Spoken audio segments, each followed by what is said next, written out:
What it do, Dream Team? It's your boy D Neal back with another reaction video, guys. Here we are with Julia Gillard. I hope I said that right. Gillard. Misogyny speech voted most unforgettable Australian TV moment. So I gotta check this out. Before we do, make sure you guys subscribe to the channel, ring notification bell, get a video a thumbs up so it gets suggested. What we got, Julia? I call the Prime Minister. Thank you very much, Deputy Speaker, and I rise to oppose the motion moved by the Leader of the Opposition. And in so doing, I say to the Leader of the Opposition, I will not be lectured about sexism and misogyny by this man. I will not. And I will not be lectured about sexism and misogyny by this man. Not now, not ever.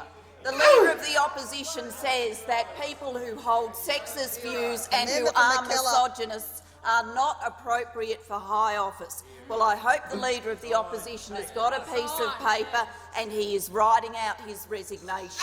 Because if he wants to know what misogyny looks like in modern Australia, he doesn't need a motion in the House of Representatives. He needs a mirror. That's what he needs.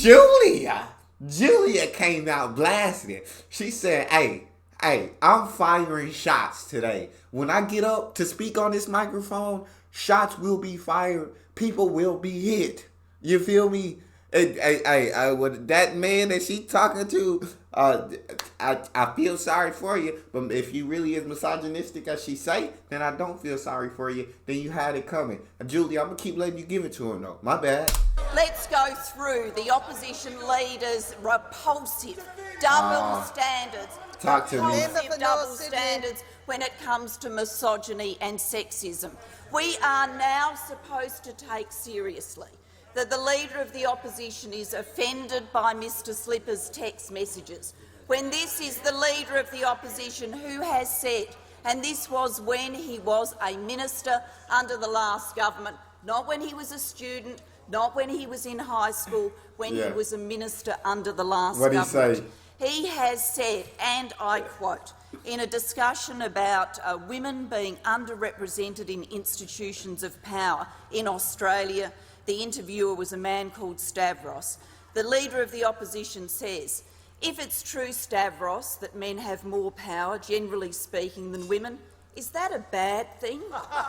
And then a discussion ensues and another person being interviewed says, I want my daughter to have as much opportunity as my son. I feel that. To which that. the Leader of the Opposition says, yeah, I completely agree.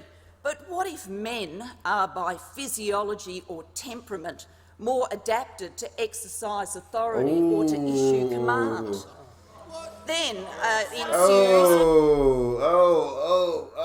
my boy. These receipts ain't looking too good for you, my boy. These are things that you actually said out loud. And she said not as a high school student, not as a college student, but as a minister under a government. You was already a part of the government, and you were saying this stuff out loud. Did you think? Oh, yeah. You done for. You cannot. I'm on Julia's side now. They got you on record saying that you cannot talk about somebody else being misogynistic or sexist. You don't make these comments. They got the receipts. Alright, keep it going. We only 2 minutes in. I'm scared for what else we got rehearsed. To issue command. Then ensues another discussion about women's role in modern society, and the other person participating in the discussion says, I think it's very hard to deny that there is an underrepresentation of women, to which the Leader of the Opposition says, but now there's an assumption that this is a bad thing. This is the man from whom we're supposed to take lectures about sexism. And then, of course, it goes on. I was very offended personally when the Leader of the Opposition, as Minister for Health, said, and I quote, abortion is the easy way out. I was very personally offended by those comments. You said that in March 2004. I suggest you check the records. I was also very offended. I think, you come on, dog. To say that is just is ignorant to me. to say something like that is ignorant to me. I know people have their opinions on where they stand. I definitely don't think abortion is the easy way out. I'm not going to get into that topic because I understand certain points from both sides, although I feel like I lean more towards like your choice, like your body, like you should be able to choose, and nobody should be able to make that choice for you. I feel like you and your partner though, like you and your partner should be able to come together, talk about it, and make that choice. But that's just how I feel about the situation. Keep it rolling. 2004, I suggest you check the records. I was also very offended on behalf of the women of Australia when in the course of this carbon pricing campaign, the Leader of the Opposition said, when the housewives of Australia need to do what the housewives of Australia need to understand as they do the ironing. Thank you for that painting of women's roles in modern Australia. And then, of course, I know he feels sick was right offended now. too by the sexism, by the misogyny of the Leader of the Opposition catcalling across this table at me as I sit here as Prime Minister. If the Prime Minister wants to, politically speaking, make an honest woman of herself, something that would never have been said to any man sitting in this chair. I was offended when the Leader of the Opposition went outside in the front of Parliament and stood next to a sign that said, "Ditch the witch." I was offended when the Leader of the Opposition stood... That one I don't think was a sexist comment. That was more of a misogynistic. They probably just didn't like her. But I understand why she was offended by that comment. Or by him doing that. I understand why she was offended by him doing that. But yeah, the other examples are more misogynistic, sexist comments for sure. Hey, but Julia, I'm sorry to interrupt you. You was catching your groove. You was finding the rhythm. You was in your bag. That said, "Ditch the witch."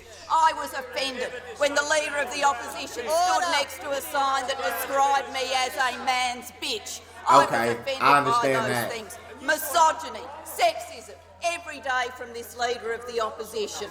Every day, in every way, across the time the Leader of the Opposition has sat in that chair and I've sat in this chair, that is all we have heard from him. And now, the Leader of the Opposition wants to be taken seriously. Apparently he's woken up after this track record and all of these statements. He's woken up and he's gone, "Oh dear, there's this thing called sexism. Oh my Lord, there's this thing called misogyny. Now who's one of them? Oh, the Speaker must be, because that suits my political purpose."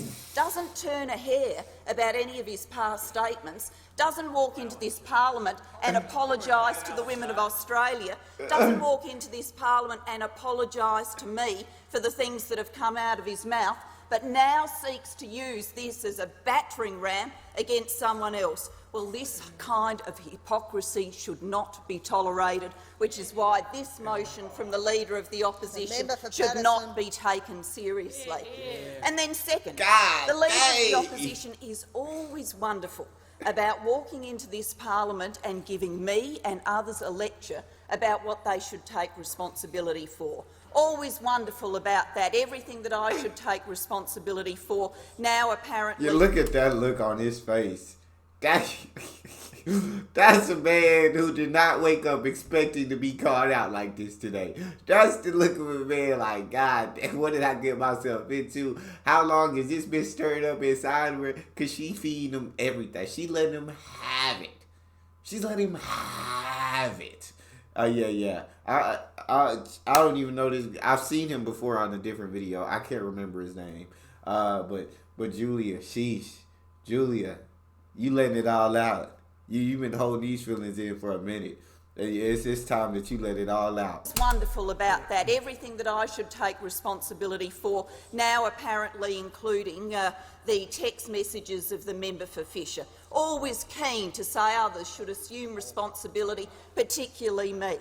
Well, can anybody remind me if the Leader of the Opposition has taken any responsibility for the conduct of the Sydney Young Liberals and the attendance at this event of members of his front bench? Has he taken any responsibility for the conduct of members of his political party and members of his front bench who apparently, when the most vile things were being said about my family, raised no voice of objection? No one walked out of the room. No one walked up to Mr Jones and said that this was not acceptable. Instead, of course, it was all viewed as good fun until it was run in a Sunday newspaper, and then the Leader of the Opposition and others started ducking for cover. Big on lectures of responsibility, very light on accepting responsibility himself for the vile conduct of members of his political party. Third, Ms Deputy Speaker. God dang, if she finna spend a whole 15 minutes, oh my God, did she type this out just point by point and say, I'm about to go down the list, I'm about to toast this man, I'm about to roast this man finna resign tomorrow for the things I say today? Or did she just say, you know what, I'm finna go off the top of my head and get this man a piece of my mind and let him know every single thing that has offended me, that I've been holding in, that I've been waiting to say? Sheesh. Of his political party. Third, Ms Deputy Speaker, why the Leader of the Opposition should not be taken seriously on this motion. The Leader of the Opposition and the Deputy Leader of the Opposition have come into this place and have talked about the member for Fisher. Well, let me remind the Opposition and the Leader of the Opposition particularly about their track record and association with the member for Fisher. I remind them that the National Party pre-selected the member for Fisher for the 1984 election, that the National Party pre-selected the member for Fisher for the 1987 election, that the Liberal Party pre-selected Mr Fisher for the 1993 election, then for the 96 election, then for the 98 election, then for the 2001 election, then for the 2004 election, then for the 2007 election, and then for the 2010 election. And across many of those pre-selections, Mr Slipper enjoyed the personal support of the Leader of the Opposition. I remind the Leader of the Opposition that on the 28th of September 2010, following the last election campaign, when Mr Slipper was elected as Deputy Speaker, the Leader of the Opposition, the Leader of the Opposition at that stage said this, and I quote, he referred to the member for Maranoa, who was also elected to a position at the same time, and then went on as follows. And the member for Fisher will serve as a fine complement to the member for Scullin in the chair. I believe that the parliament will be well served by the team which will occupy the chair in this chamber. I congratulate the member for Fisher, who has been a friend of mine for a very long time, who has served this parliament in many capacities with distinction. The words of the Leader of the Opposition on record about his personal friendship with Mr Slipper, and on record about his view about Mr Slipper's qualities and attributes to be the Speaker. No. Sheesh. She brought too many receipts. She brought all the receipts. She went back, looked at all the records. So this was premeditated murder right here. This was a premeditated slaughter she was walking into. Oh my God. Yeah, it's a bad day for the Leader of the Opposition. I'm not sure what he said or his side of the things are. All I'm here is Julia's side, but listening to Julia's side, it's not a good day for my boy. It's not a good day. No walking away from those words. They were the statement of the Leader of the Opposition then. I remind the Leader of the Opposition, who now comes in here and speaks about Mr Slipper and apparently his inability to work with or talk to Mr Slipper, I remind the Leader of the Opposition he attended Mr Slipper's wedding. Did he walk up to Mr Slipper in the middle of the service and say he was disgusted to be there? Was that the attitude he took? No, he attended that wedding as a friend. The Leader of the Opposition keen to lecture others about what they ought to know or did know about Mr Slipper. Well, with respect, I'd say to the Leader of the Opposition, after a long personal association, including attending Mr Slipper's wedding, it would be interesting to know whether the Leader of the Opposition was surprised by these text messages. He's so sick. He's so sick. Oh my God. Yeah, he's done for. He's cooked. He's roasted. He's roasted and toasted. He's certainly in a position to speak more intimately about Mr Slipper than I am and many other people in this parliament, given this long personal association. Then, of course, the Leader of the Opposition comes into this place and says, and I quote, "Every day the Prime Minister stands in this parliament to defend this Speaker will be another day of shame for this parliament, another day of shame for a government which should already have died of shame." Oh, where's that phrase? Well, can I indicate to the Leader of the Opposition, the government is not dying of shame. My father did not die of shame. What the Leader of the Opposition should be ashamed of is his performance in this parliament and the sexism he brings with it. Now, about the text messages that are on the public record or reported in the... That's a direct quote from the Leader of the Opposition, so I suggest those groaning have a word with him. So I suggest those groaning have a word with him. Don't be mad at me. Don't be upset with me. I'm just repeating back to y'all his words. So if you got a problem, talk to him. Conduct of Mr Slipper and on the text messages that are in the public domain. I have seen the press reports of those text messages. I am offended by their content. I'm offended by their content because I am always offended by sexism. I'm offended by their content because I'm always offended by statements that are anti-women. I'm offended by those things in the same way that I have been offended by things that the Leader of the Opposition has said, and no doubt will continue to say in the future, because if this today was an exhibition of his new feminine side, well, I don't think we've got much to look forward to in terms of change conduct. I am offended by those text messages, but I also believe, in terms of this parliament making a decision about the speakership, that this parliament should recognise that there is a court case in progress, that the judge has reserved his decision, that having waited for a number of months for the legal matters surrounding Mr Slipper to come to a conclusion, that this parliament should see that conclusion. I believe that is the appropriate path forward and that people will then have an opportunity to make up their minds with the fullest information available to them. But whenever people make up their minds about those questions, what I won't stand for, what I will never stand for, is the Leader of the Opposition coming into this place and peddling a double standard, peddling a standard for Mr Slipper he would not set for himself, peddling a standard for Mr Slipper he has not set for other members of his front bench, peddling a standard for Mr Slipper that has not been acquitted by the people who have been sent out to say the vilest and most revolting things, like his former shadow parliamentary secretary, Senator Bernardi. Sheesh. She said, I'm offended by anything anti-women. I'm offended by misogyny. I'm offended by sexism. I'm offended by the text message. But I will not stand here. I will not sit here and listen to this man.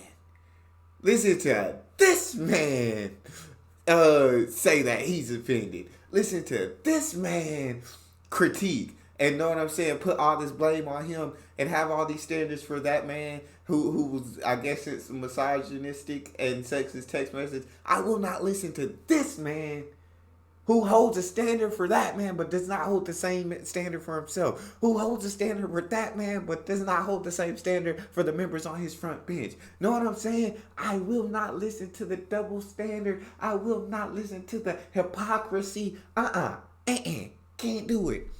former Shadow Parliamentary Secretary, Secretary Senator Bernardi. I will not ever see the Leader of the Opposition seek to impose his double standard on this Parliament.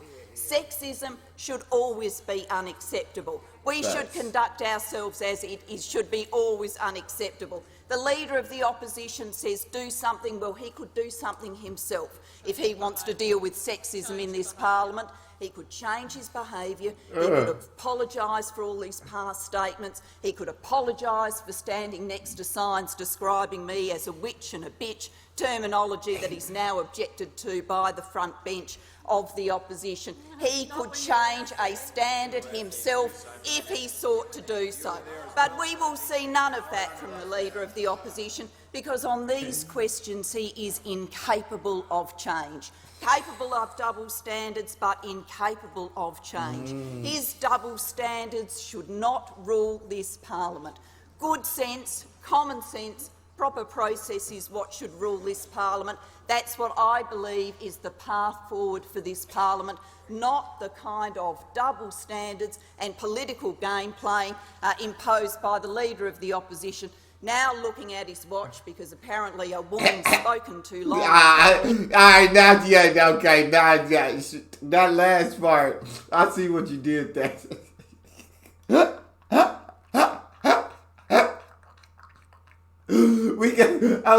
The first, everything was good, but that last part, she was reaching on that last one. She was definitely reaching